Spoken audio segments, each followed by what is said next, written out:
What up geeks, welcome back to our channel.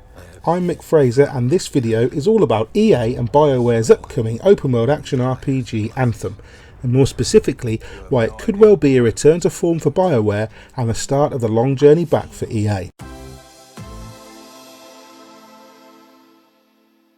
I say long journey back because EA have struggled in recent years to win the hearts and minds of the public, instead attracting nothing but vitriol and memes after various high profile debacles like Star Wars Battlefront 2, Mass Effect Andromeda and more recently Battlefield V. February 22nd will see the launch of Anthem, BioWare's shared world sci-fi RPG, and there's a real chance this could be the pivotal point to turn everything around. For starters, this is an EA game with no loot boxes and no season pass. That's right, BioWare and EA have confirmed that while there will be microtransactions for the frankly insane amount of personalisation items, there will be no random loot boxes, no paid story DLC, at least right now, and no pay to win element. This, for me, is the absolute best thing EA could have done. No season pass promising vague future content and no story progression locked behind a paywall. More of this in the future, please. Secondly, the world looks incredible. In Anthem, you play a Lancer, an elite soldier defending the people of the world while at the same time scavenging for juicy tech and loot. The world has been abandoned mid-terraform by an advanced alien race, and as a result is now a hybridised playground of science and nature, inhabited by terrifying alien beasts and a handful of non-human races attempting to take control of the titular Anthem, a powerful terraforming device. It's a planet ravaged by such tech, as rusted, tarnished claws of chrome and steel pierce the landscape, and shaper storms, huge natural disasters, tear the place apart, literally reshaping terrain as they go.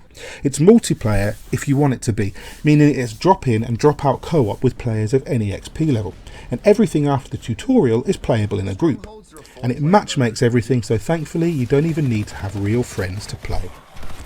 Larger instances like the ones created in Shaper Storms are for groups, and Anthem's version of raids, here called strongholds, require larger bands of players to overcome. There is a ton of customization and personalisation in Anthem.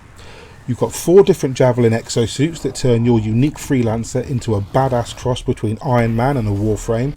You have the Speedy Interceptor, the more aerial Storm, the tanky Colossus and the all-around Ranger. Each comes with 2 weapon slots and multiple gear slots to equip elemental weaponry, support buffs, healing and repair tech, grenades, explosives, turrets, traps and area of effect nastiness. You also have a melee attack and an ultimate ability linked to each Javelin. Now if you factor in the customization where you can pick colour, hue, pattern, material, texture and vinyl, which is kind of like an all over decal for your armour, it starts to look pretty damn tasty. Armour pieces and weapons can also be bought or found in the world in colour-coded loot form like any other RPG. Anthem is a living world and also being sold as a service.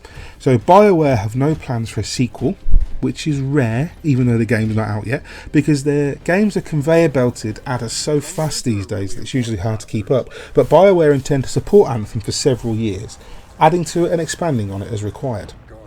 This is what makes Anthem a potential Destiny killer, but more than that makes it a potential challenge even for the mighty Warframe. While long-term quality remains to be seen, and Digital Extreme's Warframe is something of a behemoth these days, it's clear which demographic BioWare are aiming for. But what about the story? BioWare are storytellers, right? They don't make shooters peppered with fragments of story locked away in grimoire cards and databases or told through cutscenes for the title updates. They make award-winning stories shot through with action and exploration. If Anthem dilutes that, it may as well just be Bungie or DICE at the helm.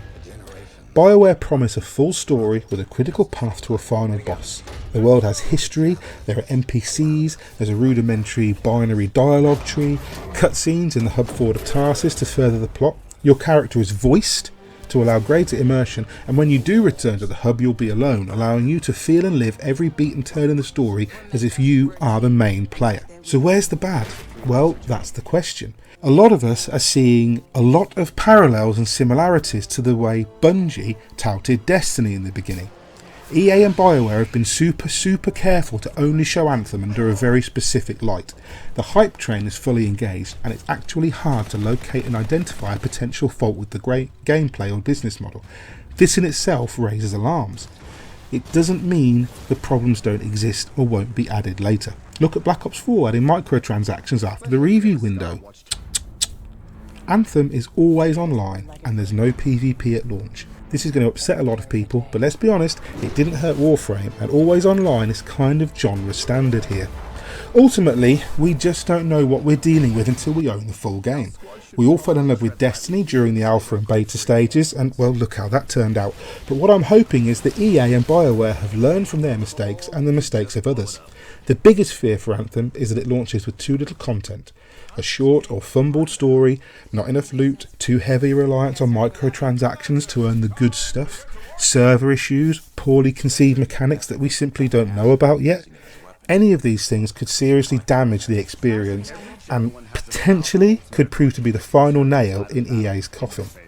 Either way, we're going to go into Anthem with a very open mind and a genuine hope that EA have changed their ways and that BioWare have delivered something once more on the level of Mass Effect 2, Dragon Age Origins or Knights of the Old Republic.